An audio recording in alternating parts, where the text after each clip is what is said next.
Connaissez-vous l'histoire du bambou chinois? Non. Non, n'est-ce pas? Non. On ne badine pas avec cette histoire. Il y a une graine, une variété de bambou en Chine qui est très particulière. En fait, si on la sème dans un terrain propice, il faut l'arroser. Il faut s'armer de patience et l'arroser pendant 1 an. Tous les jours. Et à la fin de la première année, devinez ce qui se passe? Rien. Et pour la deuxième année, on doit arroser tous les jours encore. Et là, à la fin de la deuxième année, rien. Toujours rien. Une troisième année est nécessaire. Et là, il faut vraiment continuer à l'arroser tous les jours. Et là, à la fin de la troisième année, en surprise, rien. Et ce n'est qu'à la quatrième année, une petite tige commence à pousser. Mais là, le bambou va pousser de 12 mètres en une seule année. Alors, qu'est-ce qui s'est passé? Ce qui s'est passé, c'est que pendant 3 années, il n'y a rien qui se voyait.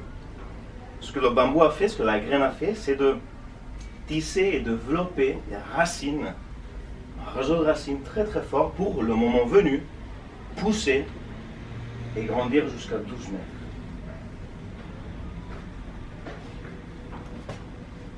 Et il y a un truc très important, une chose très importante, c'est que quand elle pousse cette tige, elle pousse très rapidement. De cette façon-là, elle est tout de suite préservée des herbivores ou même des humains qui vont la piétiner.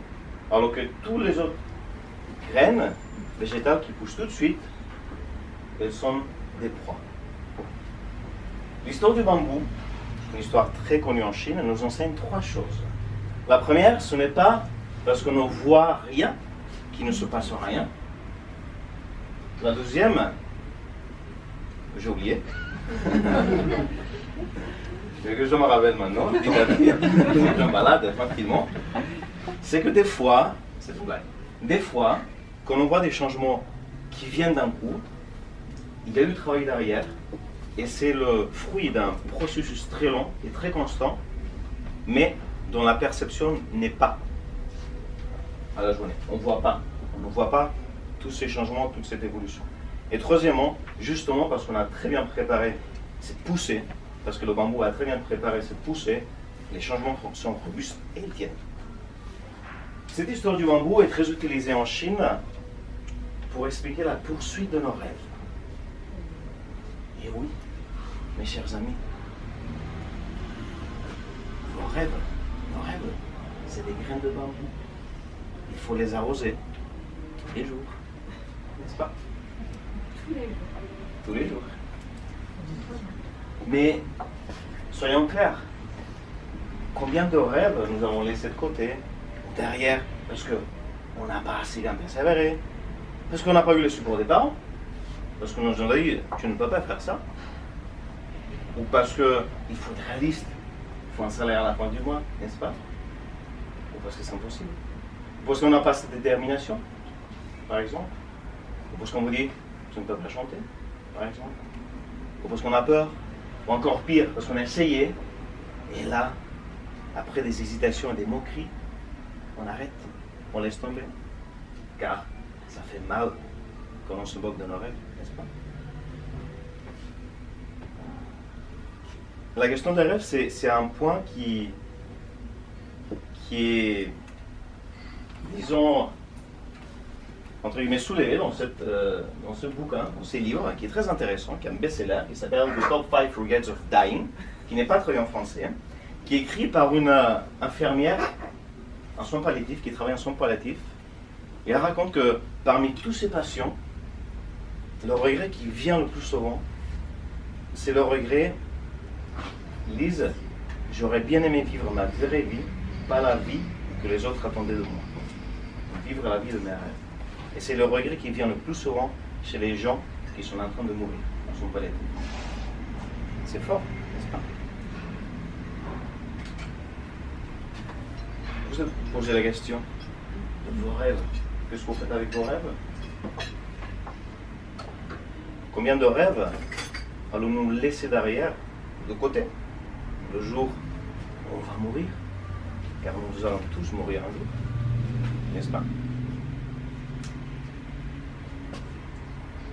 En même temps, nous sommes tous dans une société, la société de l'immédiateté, tout de suite, très vite, il faut le résultat, même sans effort. Et on est conscient de ça. L'histoire ou l'allégorie du bambou, ce qui nous enseigne, c'est l'art de persévérer. L'amour à la tranquillité. L'amour aussi au long terme, au travail à long terme. L'amour de la persévérance, de la patience, de la détermination. Prenons par exemple la personne qui a le rêve d'avoir, ce n'est pas ma photo, d'avoir le corps de ses rêves, un corps très athlétique. C'est tout à droite. À gauche, c'était il y a 10 ans. Cette personne, elle va à la salle de sport, elle fait du sport, elle rentre à la maison, elle se regarde dans le miroir, et qu'est-ce qu'elle voit? Rien. Le lendemain, elle va à la salle de sport, elle s'entraîne 3 fois plus fort, elle rentre à la maison, elle se regarde dans la glace, elle ne voit rien. Donc ça ne marche pas. Donc on arrête. Ou bien, la personne, elle croit que c'est le chemin qu'il faut suivre pour atteindre son corps de rêve. Elle y croit et elle continue. Tranquille. Bien sûr, un week-end, elle sera triste. Elle prendra une tablette de chocolat et va la terminer. Une autre semaine, elle va rater une séance de sport. 2, 3. Parce qu'elle n'aura pas le moral, parce qu'elle n'aura pas l'énergie. Mais elle continuera de façon systémique, de façon constante. Et j'en suis sûr, je ne sais pas à quel moment elle aura ce corps, mais l'unique chose que je sais, c'est qu'à un moment donné, elle sera plus près du corps dont elle rêvait. Et ça, c'est important et c'est sûr. Donc, ce n'est pas une question d'événement, ni d'intensité, c'est une question d'être constant. Souvenez-vous, vos rêves, c'est des graines de bambou. Il faut les arroser un peu tous les jours. Mais vous allez me dire, mais comment justement, comment arroser ces graines? Parce que des fois, on n'a pas la morale, on n'a pas l'énergie, nous n'avons pas l'envie justement d'avancer, on se laisse, on badine un peu avec nos vies des fois. Et c'est justement ça dont ce livre parle. Un livre qui est un best-seller aux États-Unis, qui n'est pas traduit en français, évidemment, The 5 Second Rule, où l'auteur explique sa vie. Une vie hyper riche, très riche, richissime, dirait M. Pétillon, fort riche. Où, richissime, où elle a vécu des choses très difficiles et à un moment donné, tous ses rêves, ils étaient tellement loin. Et se disait, mais comment je vais faire pour atteindre mes rêves? Et elle se disait, à un moment donné, je vais réduire mon objectif à des petits objectifs. Et elle s'est rendue compte que pour écrire son livre, qui était son rêve, il fallait qu'elle écrive un chapitre. Mais pour écrire un chapitre, il fallait qu'elle écrive une page. Et pour écrire une page, il fallait juste qu'elle se lève 1 heure plus tôt. Elle s'est dit, mais comment je fais pour me lever 1 heure plus tôt? Je n'y arrive pas. Et un jour, elle s'est dit, je prends et je fais comme la fusée de la NASA. Je compte 5, 4, 3, 2, 1 et je saute de mon lit. Elle a fait ça avec. Et elle s'est rendue compte, parce qu'elle a travaillé avec un psychologue aux États-Unis, et elle s'est rendue compte qu'il y a une façon très, très puissante de court-circuiter le cerveau et nos hésitations. Et justement, je vais en parler de ça avec un ami. J'ai co-animé un atelier sur le dépassement de soi et j'ai rencontré Paul, qui est tout à droite, Paul Fontaine, et je lui parlais un peu de ça, des graines de bambou, des hésitations, du pouvoir des 100 secondes, de la tranquillité, du dépassement de soi. Et il m'a raconté un truc très intéressant, une chose très intéressante. Il me disait, je fais des marathons, j'ai grimpé le Mont Blanc, j'ai croisé la France en vélo, rien d'extraordinaire, n'est-ce pas? Mais lui, il a la mucoviscidose. Il vit avec 50% de ses capacités pulmonaires depuis qu'il est petit. Il attend une greffe de poumon pour vivre. Il vit plus que ce que les médecins avaient prévu. Et lui m'a dit, tu sais, la graine, pour moi, la graine de bambou, c'est respirer à 100%. Et cette graine, je l'arrose tous les jours. Et si un jour je suis un peu plus loin, je compte jusqu'à 5, je prends mes baskets, et je sors, et je marche. Et Paul m'a dit, mais quel est ton rêve?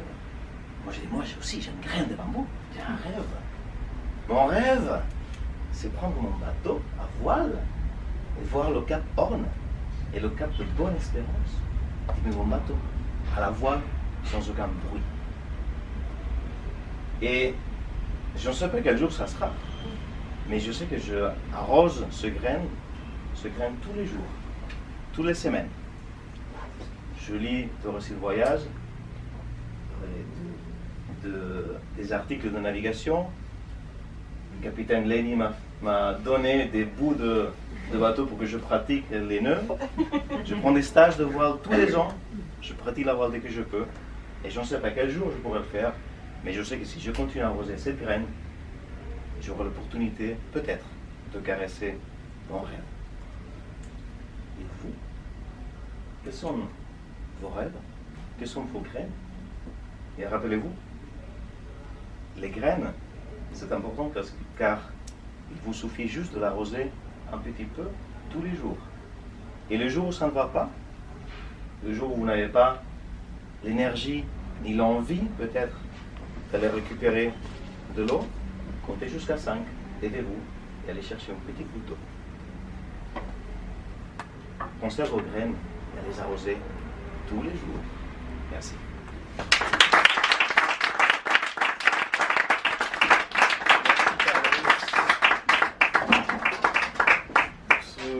Ce discours très très inspirant. À présent, veuillez voter s'il vous plaît pour l'orateur que vous avez préféré en vous basant s'il vous plaît sur les objectifs